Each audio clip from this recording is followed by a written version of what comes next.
Good evening, everyone. I am your bard, your storyteller, your curator of tales, your teller of stories. I am Margable, and welcome to another episode of Fabulously Creepy Stories. Now, at least here in the United States, we are going to be celebrating the holiday of Thanksgiving, where we are all thankful for what we have, and we eat a gluttonous amount of food.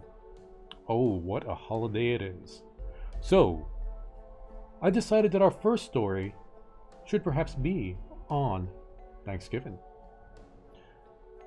And yes, please ignore the static in the background. We are having quite a lot of technical difficulty with the spirits trying to break in through, well, our little cabin here.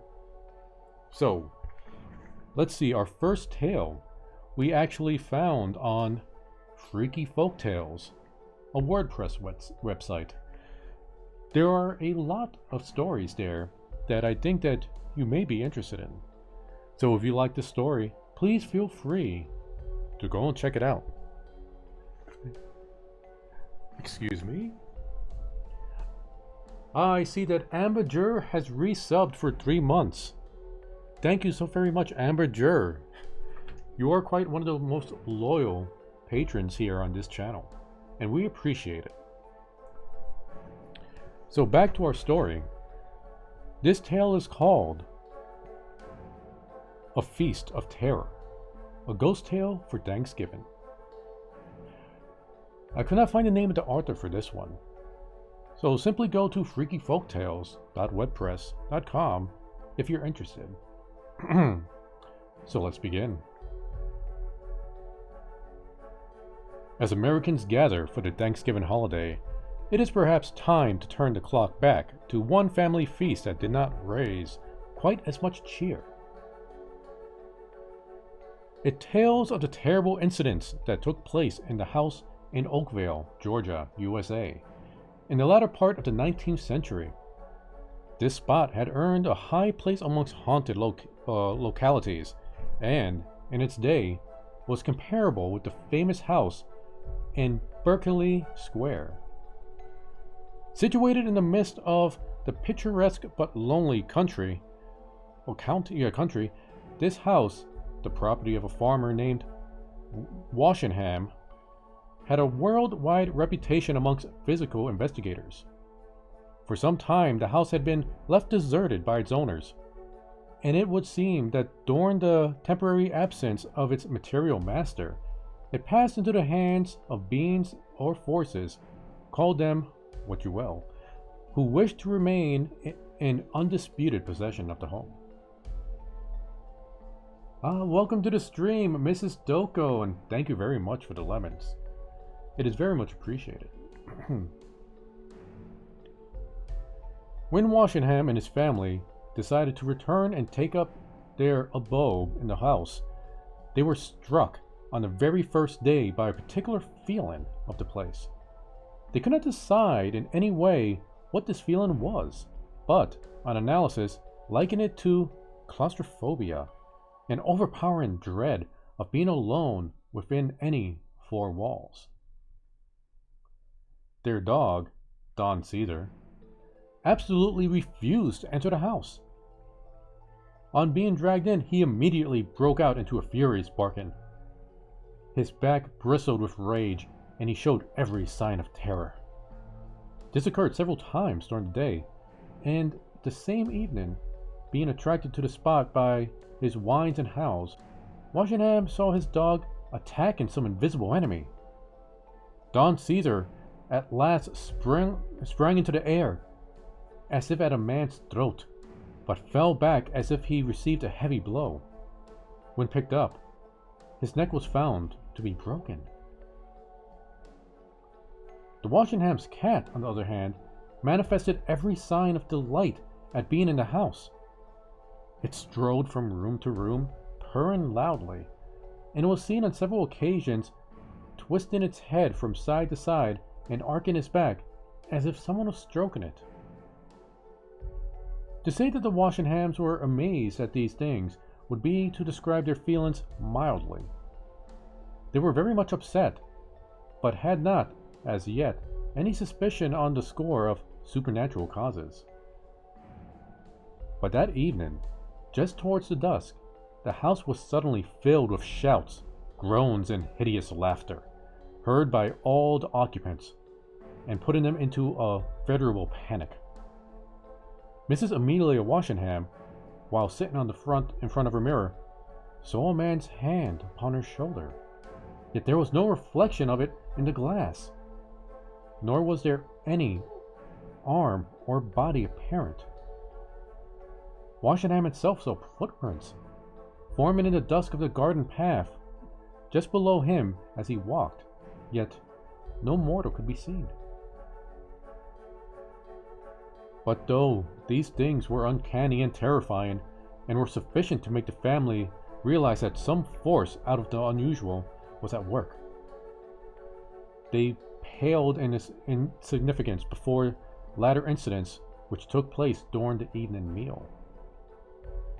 The family was seated at supper with 1 or 2 guests when their conversation was suddenly interrupted by a loud and horrible groan, uttered apparently in the room above. Little notice was taken of it until one of the guests pointed out the stain of what looked like blood on the tablecloth, and it was then seen that some liquid was slowly dripping from the ceiling overhead. This liquid was so much like freshly shed blood as to horrify those who witnessed its slow dripping. It would be hard to imagine a more gruesome occurrence at any time, but the particular form of this horror, and the theatrical way in which it was carried out, would put it down as the invention of some most evil-minded but decidedly clever person. It flashed into the minds of all sitting at the table that some terrible deed had been committed in the room above, some frightful murder. For a few seconds all sat silent, with their white faces looking out of the corners of their eyes at each other in terror. Then Washingham shook off his paralysis of fear and ran out of the room, followed by his son. They quickly went upstairs to the room over the dining room and flung open the door, dreading what fearful sight their eyes should meet.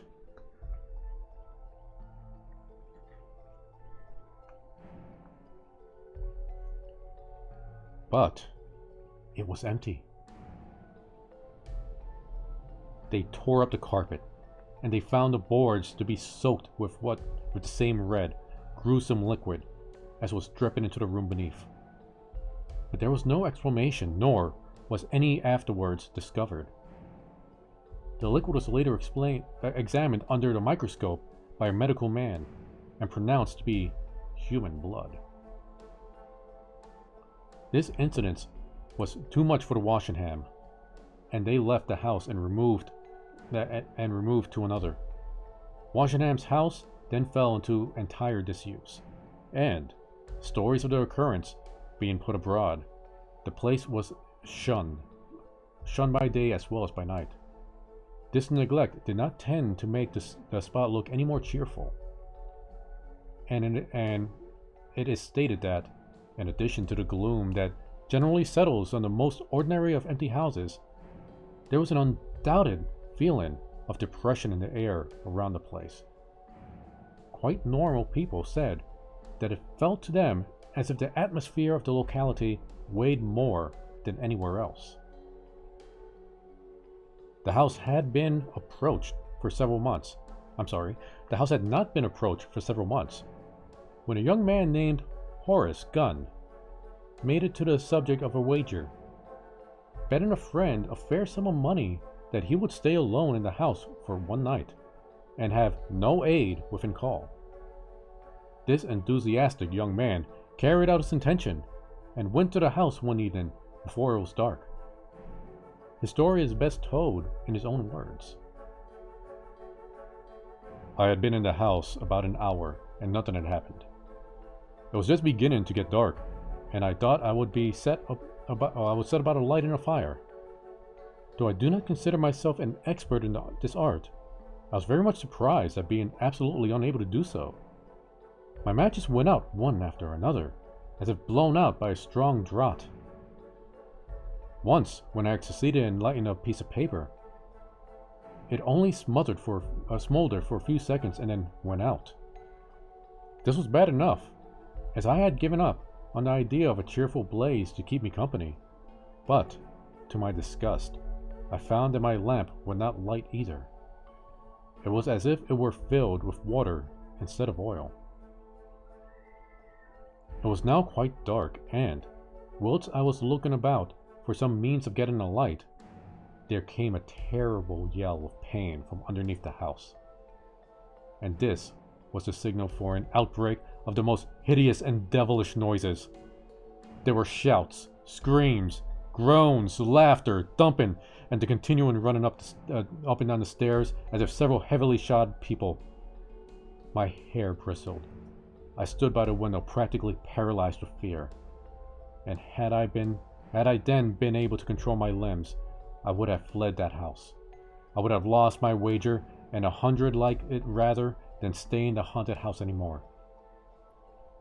Then, suddenly, the noises stopped.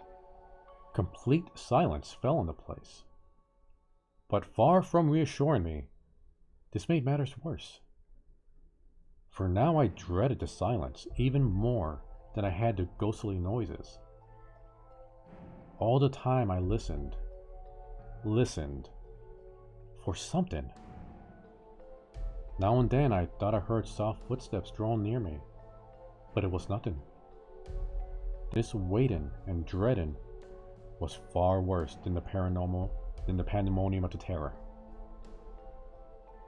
I did not have long to wait for the next move, for in the darkness, there suddenly appeared a small spot of grayish light on the walls opposite of me. It grew larger and larger, altering in shape until it assumed the outline of a human head, at the same time losing its flatness. Soon, it was a real head, floating in the air. Its hair was long and gray and matted together, and it had a deep and jagged cut in one temple. The whole face indicated suffering and misery. The eyes were wide open and gleamed with an unearthly fire, while they seemed to direct their gaze upon me. The head moved about the room, but always his eyes were turned in my direction. Then it vanished. But there broke out in the room a loud and awe-inspiring wails as if several souls were in anguish. I thought then that I could see indistinct shapes flitting about, and mustering up all my courage, I attempted to pass them and gain the door. But just as I reached it, I felt my ankle seized in a firm grasp. I was thrown down and felt fingers grasping at my throat. At this point, Mr. Gunn's story ceased. He was found by his friends the next morning, unconscious on the floor by the door. Bearing on his throat the marks of long, thin fingers with cruel carved nails.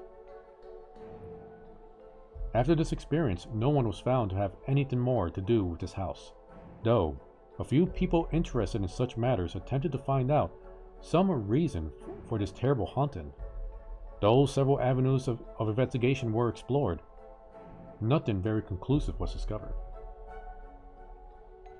The house had by this time acquired such an evil reputation that no one would occupy it, and it was ultimately demolished. Many human bones were found under it and in its grounds. How they came there was never known, but it was supposed that they had lain there for many years, and were the bones of people who might have been murdered when the house was a roadside inn of very bad repute. And herein, perhaps, lies an explanation for the hauntings of the house. A few days before returning to his house, Mr. Washingham, having discovered in the ground some old, dried bones, and not able to decide whether they were human or not, settled the matter, as he thought by ordering them to be thrown into the lime kiln. It is possible that the spirits of the man whose bones were thus so indiscreetly treated, summoned to their aid certain dark forces in order to make the place uninhabitable by mortals, in revenge for the insult offered to their remains. And that is the end of that story. I'll admit, not the most horrifying Thanksgiving story I've lived through. But then again, what can you say about family drama? Now, as I said, if you are interested in this story, feel free to visit Freaky Folktales WordPress. I'm not sponsored by them in any way, but I do like to give credit where credit is due. Shaolin, thank you for showing up to the stream, and thank you very much for your ice cream cone. It is very much appreciated. Oh, and if you have not noticed, there is a new donation bit up top. Yes, it seems that the Choppyreviewer has gained his 10,000 lemons for the commission he's having Amber Jur draw up for him. So now, I think he's trying to set up a P.O. box for people to send him costumes. You have to ask him about that. The man is quite odd. So let's move on to our next story. Now, these stories are not Thanksgiving themed, and they are from the Creepypasta website. The theme of these coming up stories are paranormal horror. So let's begin with our first tale from the Creepypasta website. The Russian Sleep Experiment. Written by Anonymous. Let's begin. Russian researchers in the late 1940s kept 5 people awake for 15 days using an experimental gas-based stimulant. They were kept in a sealed environment to carefully monitor their oxygen intake so that the gas didn't kill them, since it was toxic in high concentrations. This was before closed-circuit cameras, so they only had microphones and 5-inch thick glass portable-sized windows into the chamber to monitor them. The chamber was stocked with books, cots to sleep in, but no bedding, running water, a toilet, and enough dried food to last all 5 for over a month. The test subjects were political prisoners deemed enemies of the state during World War II. Everything was fine for the first 5 days. The subjects hardly complained, having been promised, falsely, that they would be freed if they submitted to the test and did not sleep for 30 days. Their conversations and activities were monitored, and it was noted that they continued to talk about increasingly traumatic incidents in their past, and the general tone of their conversations took on a darker aspect after the 4-day mark. After 5 days, they started to complain about the circumstances and events that led them to where they were and started to demonstrate severe paranoia. They stopped talking to each other and began alternately whispering to the microphones and the one-way mirror. Oddly, they all seemed to think that they could win the trust of their experimenters by turning over their comrades, the other subjects in captivity, with them. At first, the researchers suspected that this was an effect of the gas itself. After 9 days, the first of them started screaming. He ran the length of the chamber, repeatedly yelling at the top of his lungs for 3 hours straight. He continued attempting to scream, but was only able to produce occasional squeaks. The researchers postulated that he had physically torn his vocal cords. The most surprising thing about this behavior is how the other captives reacted to it, or rather, didn't react to it. They continued whispering to the microphones until the second of the captives started to scream. The two non-screaming captives took the books apart, smeared pages after page with them with their feces, and pasted them calmly over the glass portholes. The screaming promptly stopped. So did the whispering to the microphones. After 3 more days passed, the researchers checked the microphones hourly to make sure that they were working, since they thought it impossible that no sound could be coming with 5 people inside. The oxygen consumption in the chamber indicated that all 5 must still be alive. In fact, it was the amount of oxygen 5 people would consume at a very heavy level of strenuous exercise. On the morning of the 14th day, the researchers did something they said they would not do to get a reaction from the captives. They used the intercom inside the chamber, hoping to provoke any response from the captives they were afraid were either dead or vegetables. They announced, "We are opening the chamber to test the microphones. Step away from the door and lie flat on the floor, or you will be shot. Compliance will earn one of you your immediate freedom."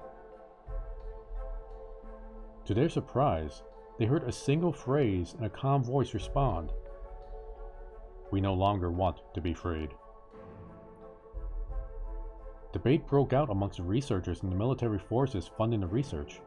Unable to provoke any more responses using the intercom, it was finally decided to open the chamber at midnight on the 15th day. The chamber was flushed out of the stimulant gas and filled with fresh air, and immediately voices from the microphones began to object. 3 different voices began begging, as if pleading for the life of loved ones, to turn the gas back on. The chamber was opened and soldiers sent in to retrieve their test subjects. They began to scream louder than ever, and so did the soldiers when they saw what was inside.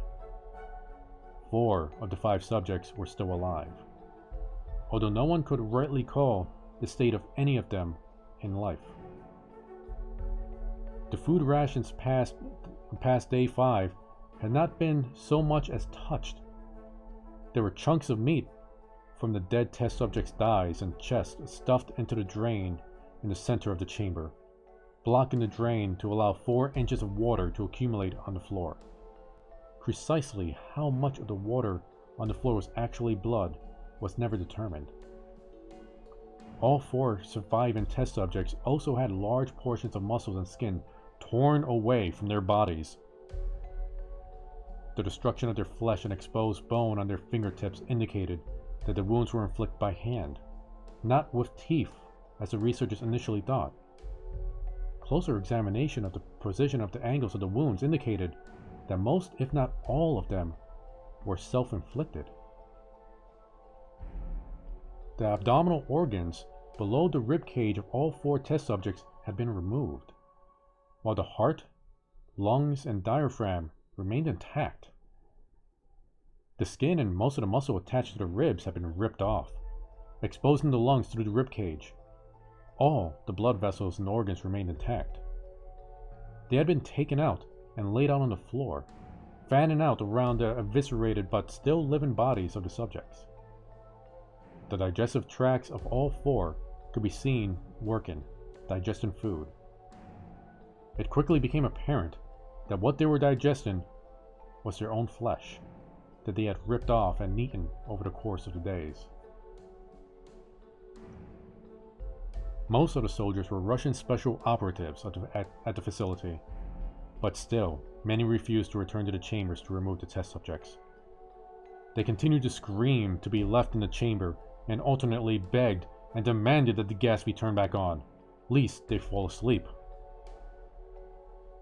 To everyone's surprise, the test subjects put up a fierce fight in the process of being removed from the chamber. One of the Russian soldiers died from having his throat ripped out. Another was gravely wounded by having his testicles ripped off and an artery of his leg severed by one of the test subject's teeth. Another 5 of the soldiers lost their lives, if you could count one of them committed suicide in the weeks following the incident.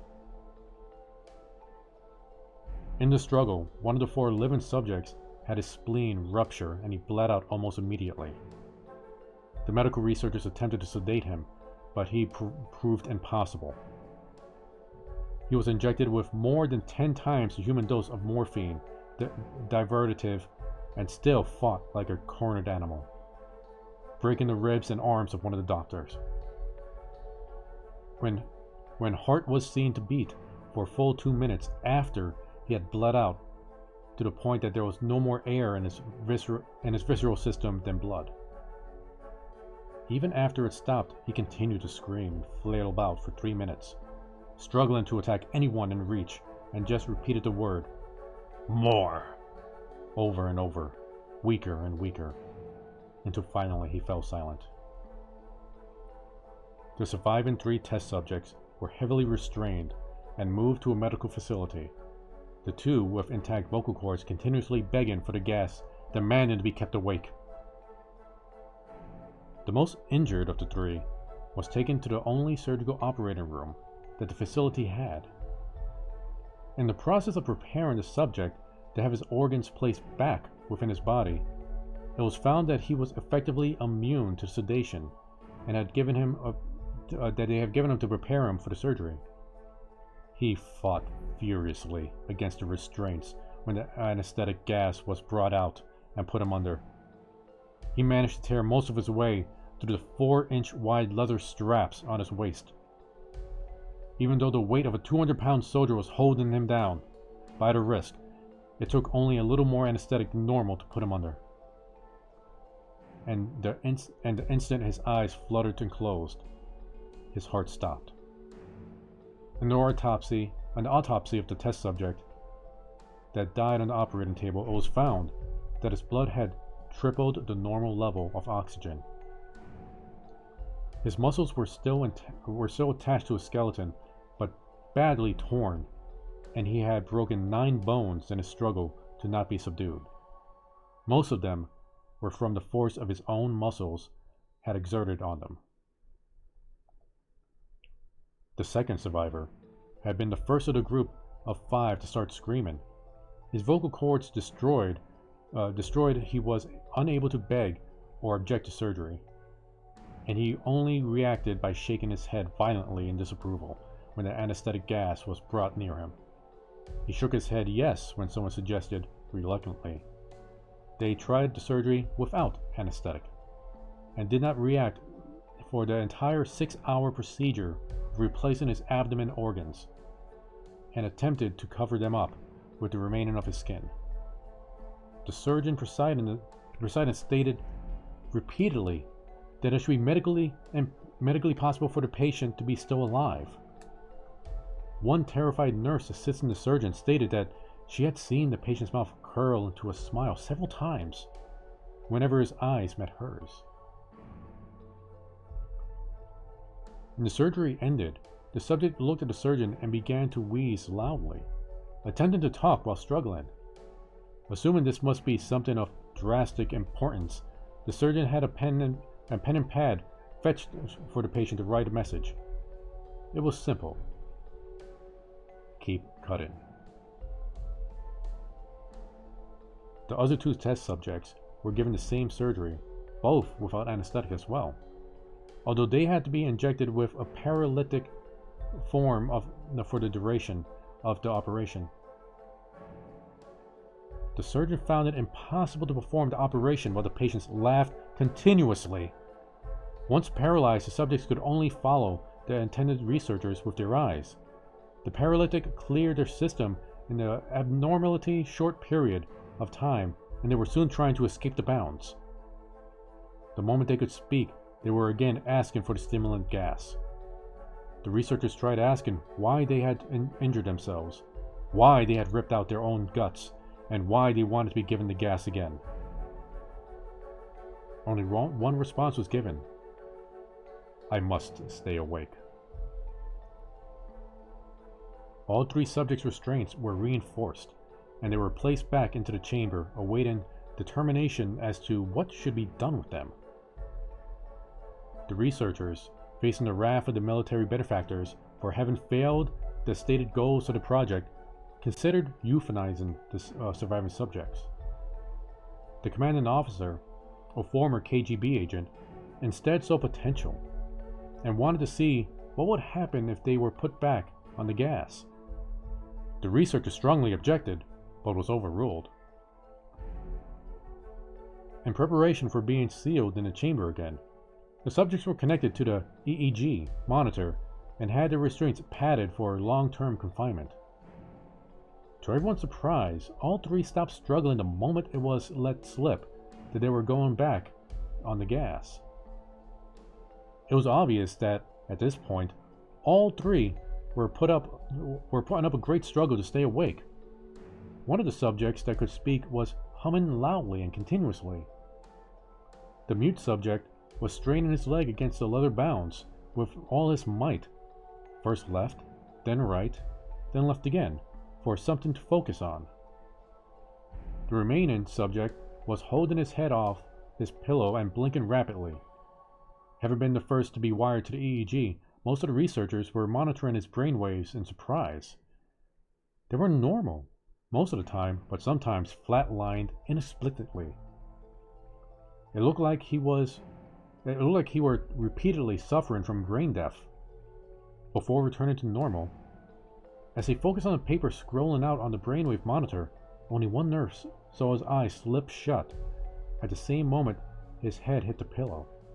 His brainwaves immediately changed that of the deep sleep, then flatlined for the last time as his heart simultaneously stopped. The only remaining subject that could speak started screaming to be sealed in now. His brainwaves showed the same flatness as the one who had just died from falling asleep. The commander gave the order to seal the chamber with both subjects inside, as well as 3 researchers. One of the named 3 immediately drew his gun and shot the commander point blank in the eyes, and then turned the gun on the mute subject and blew his brains out as well. He pointed his gun at the remaining subject, still restrained to the bed as the remaining member of the medical and research team fled the room. "I won't be locked in here with them. Not with you," he screamed at the man who was strapped on the table. "What are you?" he demanded. "I must know." The subject just smiled. "Have you forgotten so easily?" the subject said. "We are you.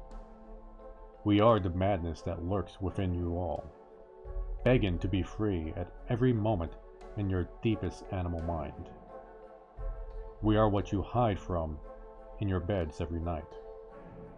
We are what you sedate into silence and paralyze when you go to the nocturnal haven where we cannot tread." The researcher paused, then aimed at the subject's heart and fired. The EEG flatlined as the subject weakly choked out, "So, nearly free."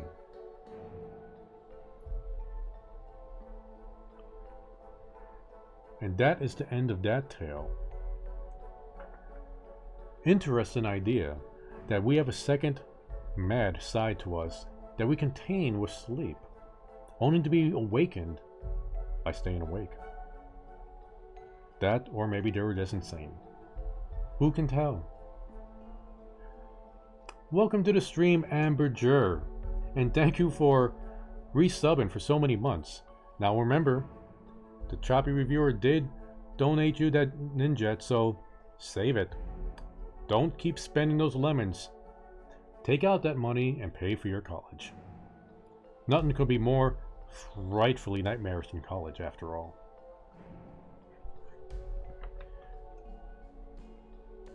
Now, let us move on to our next story, also found on Creepypasta.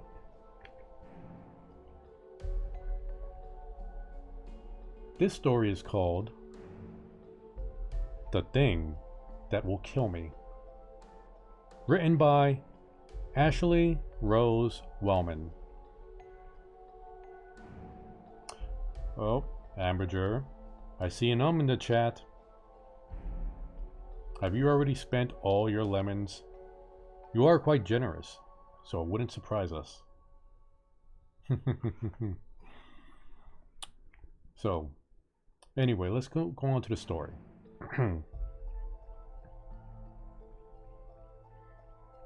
I grew up in a tiny town in Vermont.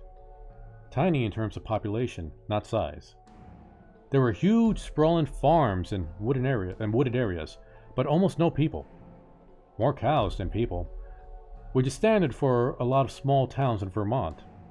So, clearly, not the most fun in the world for a kid who was sick of freezing winters and awful, balmy summers surrounded by boring Vermonters that didn't have many kids my age. My only close friend was Tina, who was a year older than me. We spent almost all our time with each other, constantly dreaming about a life outside of Vermont. The people in our town were strange folk, different than in other places.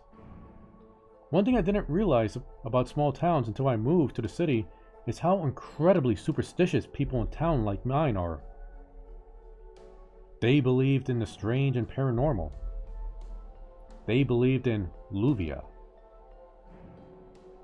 Luvia was an older French-Canadian woman who had moved to Vermont when she met her husband. And everyone in town thought she was a clairvoyant, a psychic. Even my own parents did. One day, my mother lost her wedding ring. She had looked around everywhere for it.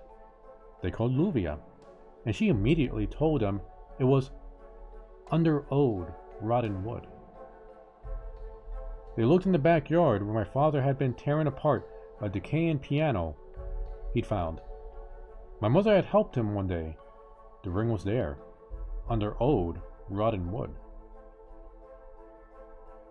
After hearing a lot about Luvia from other townsfolk who seemed to think she was 100% credible, Tina and I decided to go see her one evening and try to find out whatever she could tell us about the future. I was skeptical, but it seemed like a fun thing to do as a joke. So, we dropped by her house in the early evening, and she opened the door as we walked up the pathway to our house. Before we even had a chance to knock, Tina elbowed me hard in the ribs and whispered that Luvia was clearly a psychic. She sensed us coming to the door. I whispered back that it probably had more to do with her house being full windows, and the fact that she probably saw us coming from a long way away. Either way, I started to feel strange the minute I got close to her. She was very old, very tiny and kind of sunken. Sunken eye sockets and sharp cheekbones, and a sort of concave chest cavity. It was more than a little unnerving, but she smiled, and she was very sweet to us, and I started to warm up to her. Nothing about her or her house screamed creepy psychic to me. Just a well-dressed old woman in a cabin-styled house. It looked like you would imagine any typical grandmother's home. Dollies, knitting, family magazines, etc. We told her that we were interested in a clairvoyant reading, and handed her about $20 that we had scrounged together between the two of us. She led us to the kitchen table and asked which of us wanted to go first. "What can you tell me about my life?" Tina asked. Luvia had no crystal ball, tarot cards, or tea leaves. She just closed her eyes and sat silently for about 2 minutes. Then she took a deep breath and said, "Michael Carton." Tina stared at her for a few seconds until Luvia repeated, "Michael Carton. The man you're going to marry. Michael Carton." Tina thanked her and repeated the name to herself a few times. "Michael Carton. Michael Carton. Michael Carton." Luvia then turned to me. "Whatever you can tell me, I like to hear," I said. "It doesn't have to be about my love life or anything." Luvia closed her eyes for a few seconds, but information about me seemed to reach her much quicker than her visions about Tina's husband. She looked straight into my eyes, grabbed my hands, and said, "The thing that will kill you is shedding its skin. The thing that will kill you is sharpening its teeth. The thing that will kill you is washing the blood off its claws. The thing that will kill you is gathering skins. The thing that will kill you, you won't see it coming." The three of us sat there in silence for quite a while. I felt sick, shaken up. Luvia looked as if she wished she didn't have to tell me that. Is Is there anything I could do to stop it? I asked. Luvia slid our money back across the table to us. No charge for this reading. Tina and I slunk out of Luvia's house quietly. We didn't say a word on the way back to our houses. Tina just found out the name of the love of her life. I got to listen to a horrifying cryptic message about my death.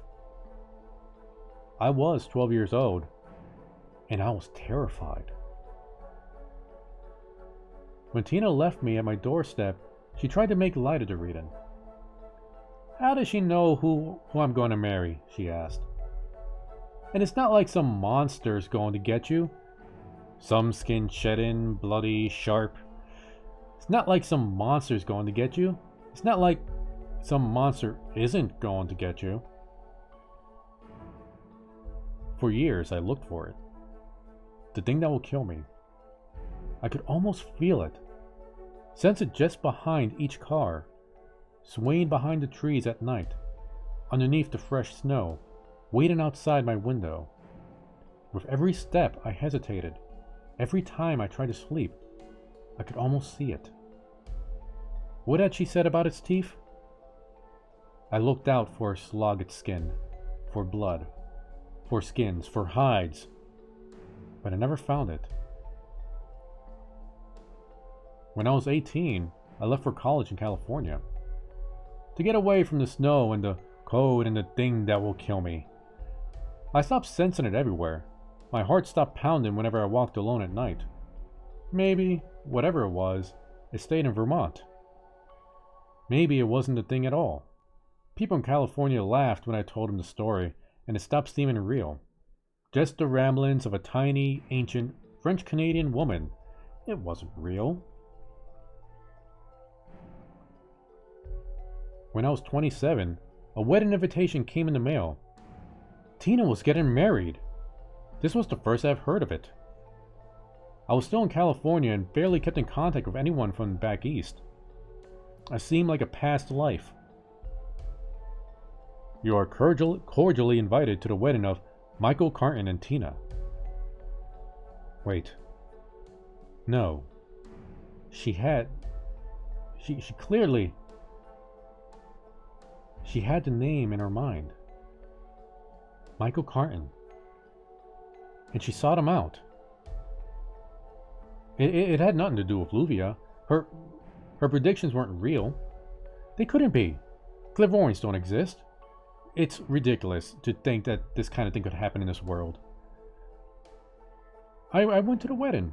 Tina, Michael, and I laughed about the whole thing. The psychic knew. She predicted it. Of course she didn't. Tina and Michael decided it was nothing more than a funny story to tell our future children. Just tell us if you run into some beast with razor-sharp claws that gather in skin, okay? Then we'll think it's more than just a funny coincidence. I left the wedding as sure as I ever was that the thing that will kill me wasn't real. Didn't exist. I looked behind the trees, behind cars, and nothing was waiting for me. Nothing was ready to skin me. I didn't know why I had been so scared for so long. The best thing about Tina's wedding is that we got to stay in touch for the first time in a very long time.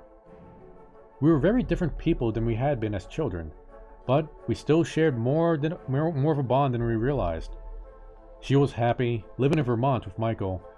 She told me everything that was going on in our town. The population slowly increasing, the new schools they were building, the babies that were born, Luvia dying. As the years went on, her calls and emails got less and less frequent. She always seemed to be busy. Soon they tapered off completely. I missed her, of course, but I had my own life, and I could check in on my childhood home whenever I wanted. One winter, I came into town to visit my parents for the holidays, and decided I'd swing by Tina's house. I'd normally just stop by, but she was pretty bad about answering her phone, and I really wanted to see her. I pulled up to her and Michael's house. 2 cars were in the driveway, so I figured they were home. I walked up and rang the doorbell. Michael opened it, dressed in several layers of a large coat, as if he had just come in from the snow. He invited me inside. He looked very surprised to see me, and asked if I had talked to Tina recently. I haven't, actually. Not in several months. Sorry for the invasion. I don't usually drop by like this, but I was wondering if I could see her. I figured you know. That you have heard. She left me. A few months ago, just up and left. Haven't spoken to me since. Oh God, I said. I'm so sorry, I had no idea. He took off his coat and hung it on the coat rack by the door. Can I take your coat? He asked. I told him that I was alright. That I wouldn't be staying long. I was just so shocked she'd do something like that. He was a really good guy. I'm sorry, I was about to get ready for bed. I've got an early workday tomorrow. Do you mind? He kicked off his shoes, pulled his sweater off, and headed towards the bathroom. I settled in, looked around their home. Of course I don't mind. Do you know where she went? I don't, he yelled from the bathroom, mouthful of toothpaste. She didn't call after she was gone. Oh, that's awful. I'm sorry. He started flossing, and when he saw me looking toward him, closed the door for privacy. When I heard the shower water start running, I pulled out my phone, figuring I'd take this time to look through Tina's last messages to me, to see if she gave me any hint of where she would go, any clue. My phone fell out of my hand and I grabbed it out of the bag, and I saw it drop beneath the couch. As I felt under the couch for my phone, my hand hit something else. A massive clump of long hair. I pulled it out from beneath the couch. It seemed so strange. Such a large mass of hair. Brown hair. Tina's shade. Hair with a piece of scalp still attached. The thing that will kill you is gathering skins. I turned toward the bathroom door. Michael was still showering. The thing that will kill you is washing the blood off of its claws. Flushing. Brushing. The thing that will kill you is sharpening its teeth. Sloughing off his outer clothes, his shoes. The thing that will kill you is shedding its skin. Oh God. The thing that will kill me. I heard the water in the shower stop. Movements from inside the bathroom. I ran. Out the door, slammed the door, sprinted to my car. Shaken, watching the door. My hands fumbled for the keys. Shaken. The door to the house opened. My car started. I drove. I didn't look back. I drove. All through the night, throughout most of the next day. Only stopping when I absolutely had to. I had no idea if he was following me. I had no idea if I had just seen what I've just seen. My heart didn't stop beating normally again until I was 2 states away. I went home. This was months ago. I called the police. They investigated. Nothing turned up. They're sure she just left him, moved away. Maybe she did. Maybe she's far away, safe. Maybe nothing's coming for me. Maybe Michael's just a poor guy whose wife left him. Maybe it's nothing behind the trees, in the snowdrifts underneath the cars, outside my door at night, and the windows. Maybe it's nothing. Probably it's nothing. Luvia's been wrong before, hasn't she? The thing that will kill you. You won't see it coming.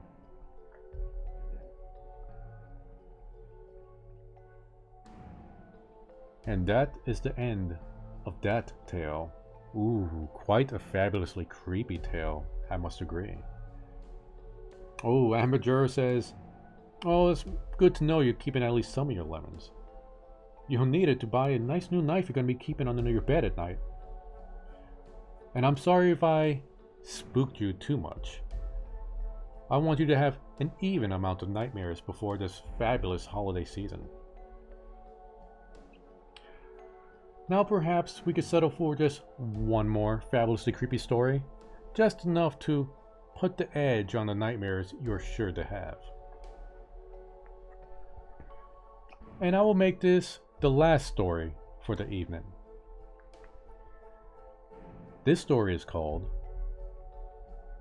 Monsters Are Better Than Nightmares. And there's no name for the author written by this story. Oh, and thank you so much for the ice cream cone, Chow Lin. It's very much appreciated. So let's begin our story.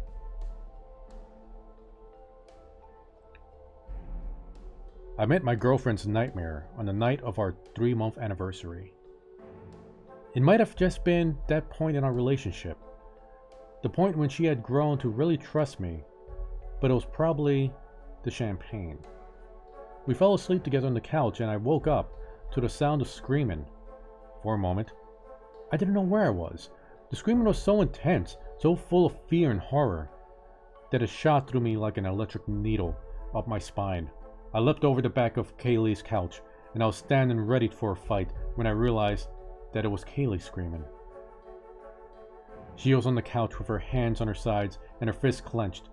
Her skin was ghostly white in the light of the TV, and her mouth was open far enough for it to hurt just to look at her. Her eyes were open too, but they were just staring upward, blank and black. She was still screaming. I jumped back over the couch to shake her awake, and I landed on an empty champagne bottle.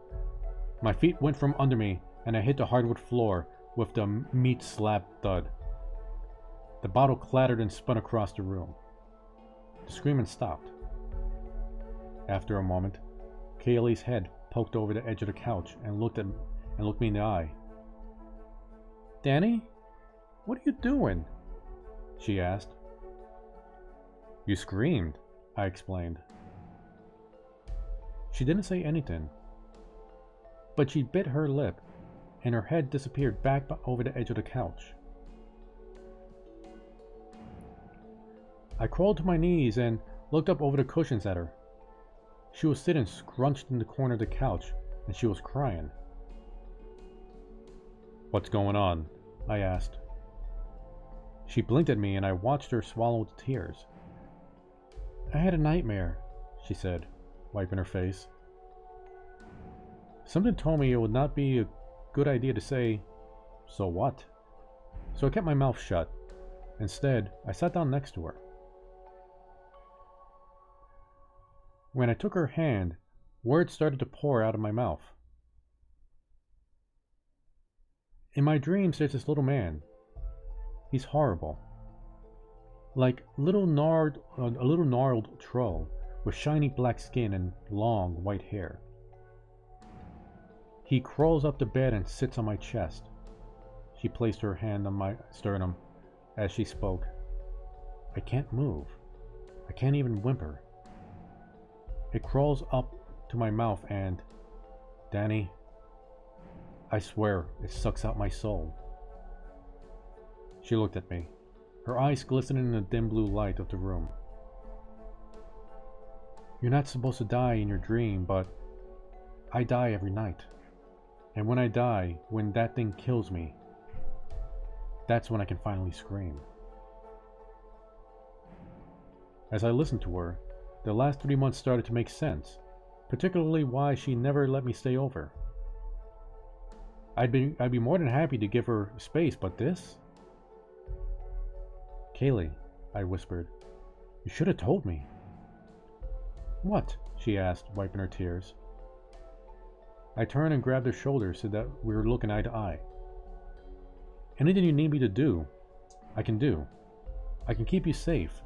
If you need me to sit up at night and make sure the monsters don't come, I'm your guy. Hell, I'll sleep on the floor. I will sleep at the foot of your bed like a guard dog. I gave her a shake. I'm your guy. She stared at me in silence, her dark eyes searching my face. Kaylee, I love you. I won't let you be scared for 1 second more than I have to. I promise.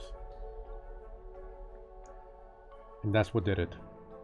I slept beside her that night, my arms curled around her protectively. I felt the raise and fall of her chest, and I felt it slow until I knew she was asleep, and it was safe for me to fall asleep too. As I lay there falling asleep, thinking angry thoughts about what I would do if I could get my hands on that creature, I could have sworn I heard a scratch of tiny feet at the floorboards beneath the bed. Kaylee and I had known each other for 2 years before we fell in love at first sight. I moved to Oregon in 2012 and got a job at a little factory. I'm not going to name names, but we make fruit baskets. She's a receptionist, and the first person I saw on the first day. Every day, for 600 days, I walked past her desk and we said hello and generally ignored one another. A day of angry, pounding rain changed that. The road to the office had become a river.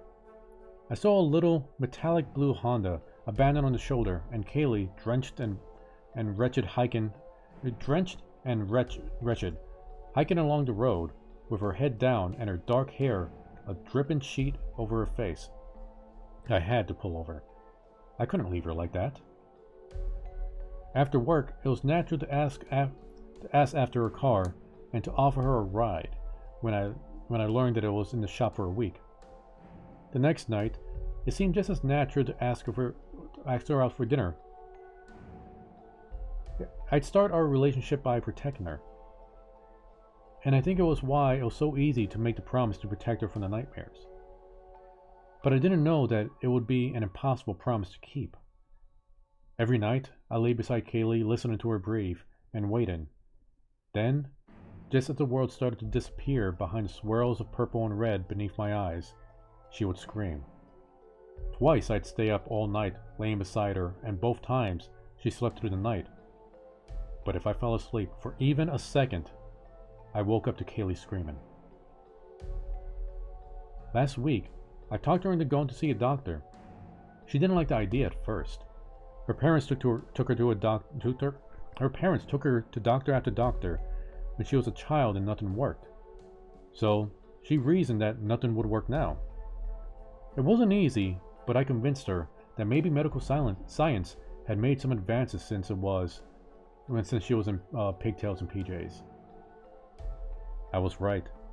We talked to this blonde psychologist with a permanent scowl face and a horn-rimmed glasses.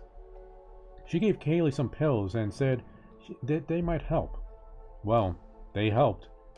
In a way, I guess. This is what the angry psychologist told us. Everybody is paralyzed when they sleep. It's something our body does to protect us from flailing about in our dreams. For some people like Kaylee, the paralysis lasts after we wake up.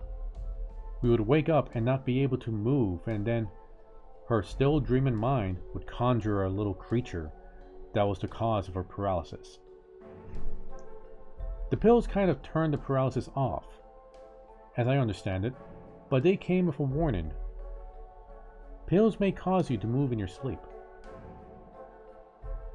The first night she took the pills, she didn't dream about the monster.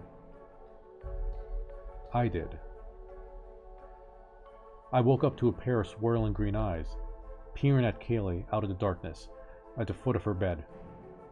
He inched toward her, and I saw the black shell that glistened in the dim light from the window. A mane of white hair stood on top of his face, and his face seemed nearly human, except for the hooked witch's nose. He reached out with his tiny hand, and a clawed finger and touched Kaylee's foot. She groaned and rolled over in her sleep, and he jerked back in surprise. Then, those green eyes turned toward me. He crept forward, slowly, inching his way over to the foot of the bed. His claws snagged on the blanket, as he moved toward me. I felt him touch my feet with a hand as cold as snake's blood, and I wanted nothing more than to jerk it away. But I couldn't move. I couldn't blink. I couldn't twitch. I couldn't shift or kick as he crawled up my leg. I wanted to scream as his claws cut my skin on my chest, and I wanted to cry when he leaned over my face and grinned with 100 tiny little teeth. Kaylee saved me. She rolled over in her sleep and slapped me across the face. I woke up midway through falling off my bed. All the blankets coming along with me in a tangled pile. I stayed still for a moment, remembering the dream, until Kaylee's head appeared over the edge of the bed. "What happened?" she asked. "You twacked me," I told her, feeling the side of my face. It hadn't just been a light tap. It felt like she punched me. She apologized about 100 times as I got back into bed. I told her it was okay, but I was distracted. I could have sworn I saw something under the bed. A pair of green eyes that faded into the shadows almost as soon as I saw them. The next morning, Kaylee and I had a fight on the way to work. "You don't think I've tried to get help before?" she demanded. I swerved around the little white sedan and pulled into the first lane. The ancient blue Chevy I drove doesn't have much on maneuvering, but it's imposing, and people usually get out of my way. "I don't know. You won't talk about it," I said back, a little louder. That was strictly necessary. "But I do know that you don't quit therapy after one session." "Fine," Kaylee yelled, much louder at me. You want to know? You want to know how my screaming in the middle of the night would wake up my parents? How I slept with a nightlight until college? You want to know how my parents took me to the doctor and accused my dad of abusing me? That the doctor blamed it all on the stress? That the only way a little kid could be stressed out this way was because of my dad? I've had night terrors for a long time, Danny. I've dreamed about little creatures that sit on my chest and sucks out my life. I feel myself die every damn night. She didn't say anything else, and I didn't know what to say. Kaylee looked at me and, very quietly, said, "Go ahead and do it, Danny. We both know you're going to." "Do what?" I asked. It was hard to keep the frustration out of my voice. "Break up with me." I didn't say anything. Instead, I pulled the truck over against the curb at the front of the office. I put my hand on her leg before she could climb out and waited until she was looking at me before I spoke. "I'm here, Kaylee. I'm here. I'm not going anywhere. What the hell else do you want from me? I paused and looked my girlfriend in the eyes. "I feel like you shouldn't be able to be afraid when I'm there. I should be protecting you. I'm supposed to make you feel safe." Kaylee hung for a moment, with her hand on the door handle. Then her face turned hard and she opened the door. "I'm sorry my being insane hurts your feelings, Danny," she said as she jumped out. There wasn't much of a point in staying at Kaylee's that night, so I slipped away after work and grabbed a few things and went home. Kaylee was going to get a ride with one of the other receptionists. I found 3 messages on my phone when I got home. The first 2 were pretty standard apologies, but in the last one, she was almost in tears. I started to call her back, but I didn't have any idea what I would say to her, so I turned off my phone and went to bed. I woke up in pitch dark. I wasn't sure why I was frozen, and listened to the room. Something touched my toe, just as I was about to fall back asleep.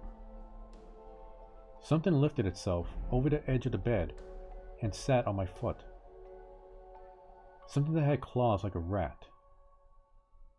A 2-foot tall rat touched my leg. I crushed every impulse to look at it, to jump out of bed and to scream like a little girl. Kept still. Figure out what it is, then kill it, my own voice said in my head. One dot laid heavy in my mind. I remember the sound of scratching in the eyes under the bed. What if Kaylee's nightmare wasn't a nightmare? What if it was a monster? That would be good. Monsters can bleed. The creature crawled up my chest with agonizing slowness, and I kept repeating to myself, "You're mine. You're going to be mine." When the monster reached my neck, I moved. I shot out of the bed with the corners of the blanket in my hand, and as I stood, I folded the blanket into a sack, and something squirmed and trashed around inside.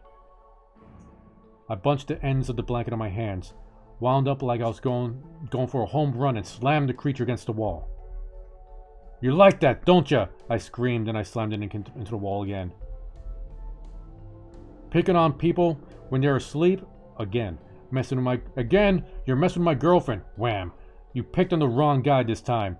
Thud, and I kept slamming against the wall. "Didn't you? Not quite as heavy a sleeper as Kaylee, am I?" And he kept slamming it into the wall. Then I stopped. The blanket hung limply from my hand. The lump inside was still, but it made little squeaks of protest. It was breathing hard, and there were dents in the wall. Blue stained the blanket in a few places. "One more to grow on," I said. I kicked the lump and it squealed in pain. I tossed it on the bed and flipped the blanket back. In a flash of black, the nightmare tried to skitter over the side of the bed. I didn't let it get away. I hurled it back by its tiny leg and pinned it down with one hand. We stared into each other's eyes. The nightmare's eyes were bright green and maligned beyond anything that I've ever seen. Its face was covered in black shell, but now blue liquid leaked out of the cracks of its carapace and covered its white hair. And the creature looked at me and let his face slowly break into a grin. I opened my hand and dropped 2 chalky yellow pills beside the creature's cracked face. Kaylee's pills.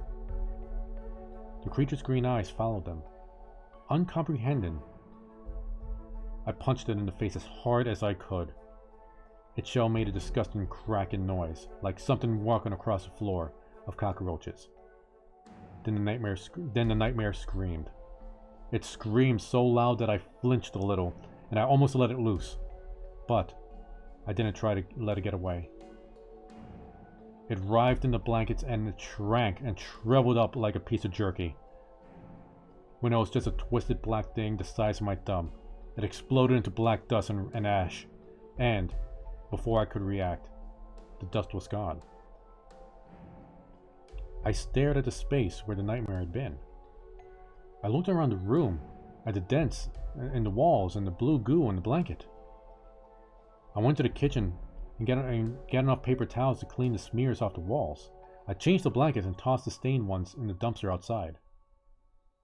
The bed was nice and cozy, and there was a smile on my face as I wrapped myself in a new blanket. Then I woke up. My apartment was quiet and dark. I got up and found the light, but when I turned it on, everything was normal. The blankets I had thrown out were still in my bed. The dents on the walls were gone.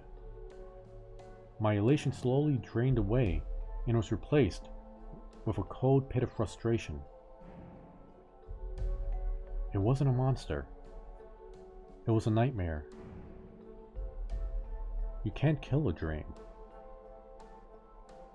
These days, I wake up from my own dreams where I fight a little monster about twice a week. Some nights I win. Some nights it gets away. Some nights, Kaylee wakes up screaming, and we fall back asleep together. You can't kill a dream, but you can share one.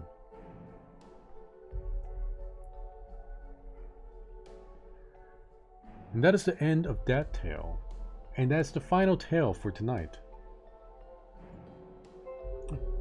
Welcome to the stream, Star King. I hope you're enjoying the tales thus far. And Amberger, you say no one else is home and it's just you and the mattress knife. Ooh. Mattress knives make great company. And don't forget, since you're home alone, all the blankets belong to you. And I hope you've all enjoyed tonight's tales, tonight's fabulously creepy tales. Tomorrow, the Choppyreviewer might continue his streaming. It is the Thanksgiving holiday here in the States, so his schedule is a little bit odd, to say the least. Keep in touch in Discord, and he'll keep in touch with everyone there to update everyone. And for another episode of Fabulously Creepy Stories, return next week, Wednesday, regular time, and we'll be sure to refresh your fabulous nightmares. Till then, good night.